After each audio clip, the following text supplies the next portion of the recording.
France 27, All Blacks 13. That is the first time the All Blacks have ever lost a pool game at a Rugby World Cup.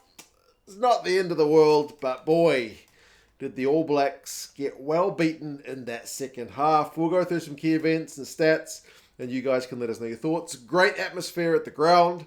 Seemed pretty bloody hot. They had to stop for water breaks in this game.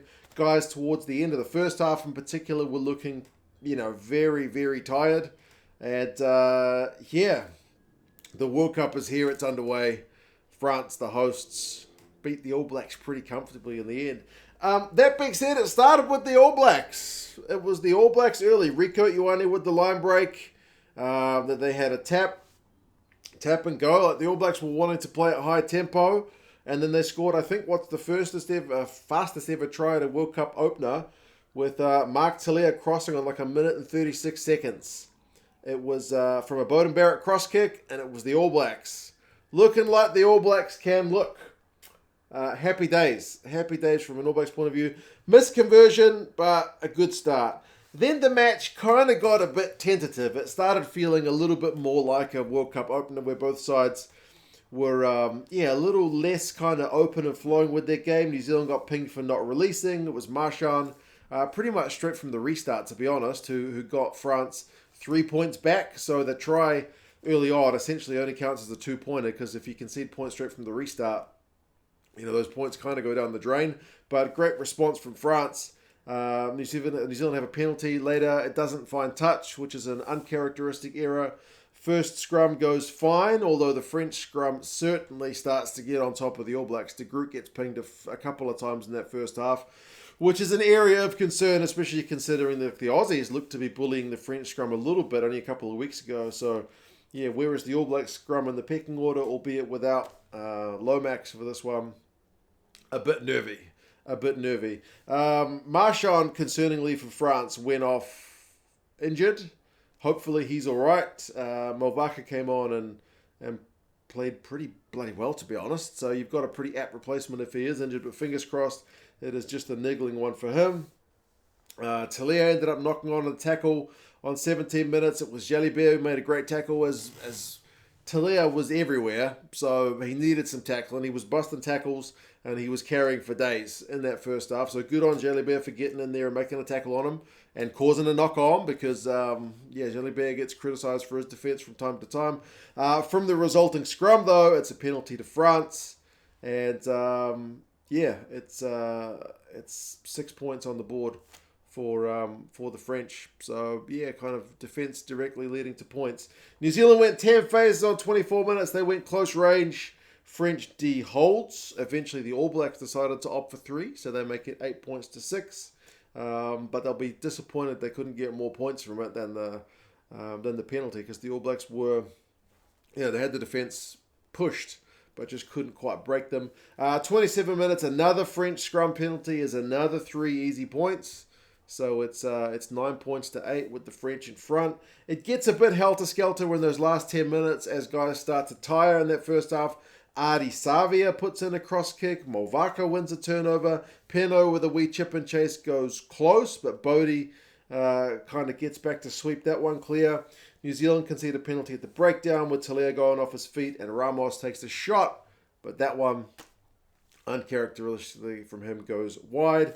It was a little bit weird in the first half, especially to see New Zealand not contesting more of the French line-out ball, especially when they were in the French half. Like, I can understand on your own goal line, maybe setting for a maul, but the New Zealand, the All Blacks weren't looking to pinch French line-out ball and perhaps attack on a stolen line-out if you can win one.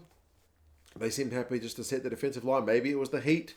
Maybe it was they were afraid of the French more and then conceding a penalty from there and getting yourself into more trouble. But I would have liked to see them go a little bit more aggressive and try to win that turnover ball and hit them on the break, which is the kind of thing that the All Blacks excel at. 11 phases for the All Blacks at the end of the first half, 39 minutes. Dalton has a big carry. Smith goes blindside and the ball just goes into touch. So a little bit of lack of execution from the All Blacks, and maybe not able to capitalise on a half that I thought they actually potentially edged. They were conceding penalties, which the French were kicking, but I felt like there was certainly more genuine try-scoring opportunities for the All Blacks. Run meters was 378 to 184 to the All Blacks. Defenders beaten was 22-3 to the All Blacks. Clean breaks was 3-1 to the All Blacks. The All Blacks had more possession, more territory. The French had to make 73 tackles to 37. But, the French have got the lead on the scoreboard. So, for all that, 9 defenders beaten by Talia. For all that, the All Blacks are still behind. Penalties conceded as 3-5 at halftime. The All Blacks conceding 2 more, a couple of those at scrum time. France, though, from the get-go in the second half, were not mucking around. They were not mucking around at all. They came out of the blocks firing. They did concede a penalty for kind of coming at the side of a ruck, which was a bit of a let-off for the All Blacks because the All Blacks were under the pump. And then the All Blacks scored a wee bit of a wonder try. I know some people didn't like it because they thought Rico's pass was forward. They didn't show many replays in this, but I'm assuming that the TMO checks everything 5 times, so I'm just going to go with it. On 42 minutes, man, Savia, after the All Blacks win a line-out, dinks it through for Will Jordan, who gathers it. Then Scott Barrett, who was everywhere, plays halfback. Then they get the ball to Rico, who passes it to Leah, who goes over for a try. They missed the conversion, but it is 13 points to 9. The All Blacks are back in front. But that, folks, is the final scoring of the game for the All Blacks. And they didn't even look like getting out of their half for pretty much the rest of the game. If that woke the French crowd up, and if that got the French guys fired up, well, they needed it because for the rest of the game, they just attacked. I mean, they needed some magic. Just when they were looking a little bit flat, they put in a cross kick to Penaud. He almost looked to be going over in the corner, but Mo'unga put in a great try-saving tackle, so it looked to got the All Blacks out of dodge. But it didn't matter because a couple of minutes later, so much pressure, and it was building. I can't put it into words, but the pressure was just building for ages. The All Blacks were just holding on by the skins of their teeth.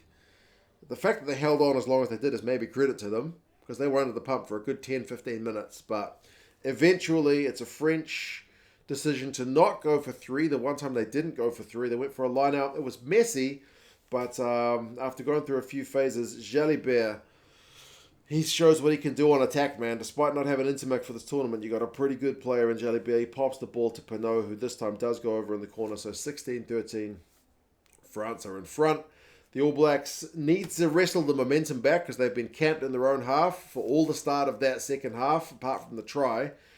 But they dig themselves into a bit of a hole when they put a kick through, and there was a lot of kicking in this game.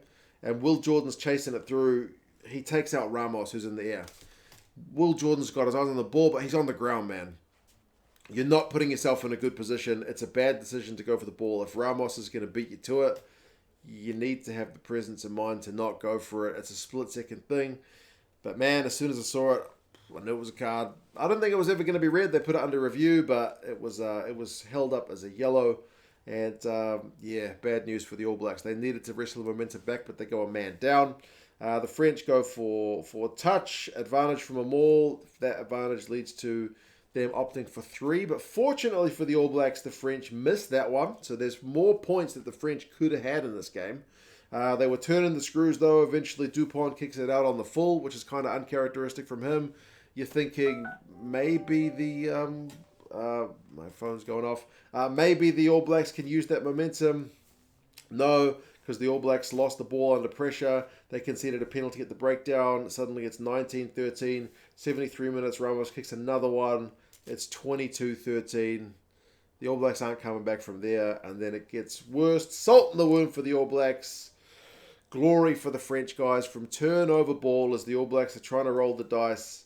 Jaminet is able to finish off a classy bit of French play. So it's 29 points to 13.